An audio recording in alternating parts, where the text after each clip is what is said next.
అసలు డైనోసార్స్ ని దేవుడే చంపాడా? వాటిని నిర్మించి నాశనం చేయడంలో దేవుని ఉద్దేశం ఏంటి? కీర్తనలు 74, 13, 14లో చూస్తే జలములలో భుజంగముల శిరస్సును నీవు పగలగొట్టేదవు అని ఉంది. ఇంగ్లీష్ బైబిల్లో భుజంగములు అన్న ప్లేస్ లో డ్రాగన్స్ అని ఉంది. 14వ వచనంలో మకరం యొక్క శిరస్సును ముక్కలుగా గొట్టితివి, అరణ్యవాసులకు దానిని ఆహారముగా ఇచ్చితివి అని ఉంది. కీర్తనలు 104, 25, 26లో సముద్రములో ఆడుటకు నీవు నిర్మించిన మకరములు అని చెప్తున్నాడు. యెషయా 27:1లో ఆ దినమున యెహోవా గట్టిదై గొప్పదై బలమైన తన ఖడ్గమును చేత పట్టుకొని తీవ్ర సర్పమైన మకరమును వంకర సర్పమైన మకరమును ఆయన దండించును, సముద్రము మీదనున్న మకరమును సంహరించును అని ఉంది. ఇక్కడ తీవ్ర సర్పం వంకర సర్పం అనే పదానికి ఇంగ్లీష్ లో పీర్సింగ్ సర్పెట్ అని ఉంది.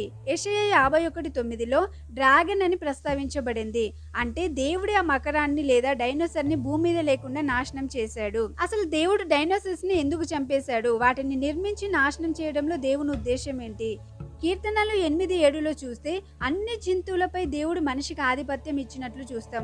అన్ని జంతువులపై మనిషికి ఆధిపత్యం ఇస్తే ఇంత పెద్ద జంతువులను మనిషి వశపరచుకోవడం కష్టమని, మనిషి దాన్ని వశపరచుకోవాలన్న ఆశను విడిచిపెట్టాలని యోబు 41లో చూడొచ్చు.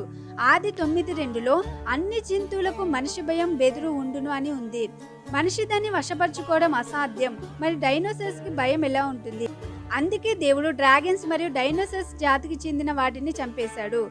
అది ఆస్టరాయిడ్ పడడం ద్వారానో లేదు అగ్ని పర్వతాలు పేలడం వల్లనో వాతావరణం మారడం వల్లనో దేవుడు డైనోసార్స్ ని లేకుండా చేసి మనిషికి ఆధిపత్యాన్ని ఇచ్చాడు.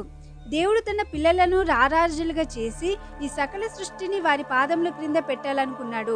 పక్షులైన జంతువులైన అపవాది అయిన అతని అనుచరులైన దేవుడు మనిషి కాళ్ళ క్రింద పెట్టాలనుకున్నాడు. ఎప్పటికైనా ఈ సృష్టిని ఏలవలసింది మానవులే. మనిషి జీవితం విలువైంది. దేవుడిచ్చిన ఆత్మను కలిగి మనం దేవుని కొరకు బ్రతుకుదాం. సో మా ఛానల్ సబ్స్క్రైబ్ చేసుకుని మీ ఫ్రెండ్స్ కూడా షేర్ చేయండి. దేవుడు మిమ్మల్ని దీవించును గాక. ఆమేన్.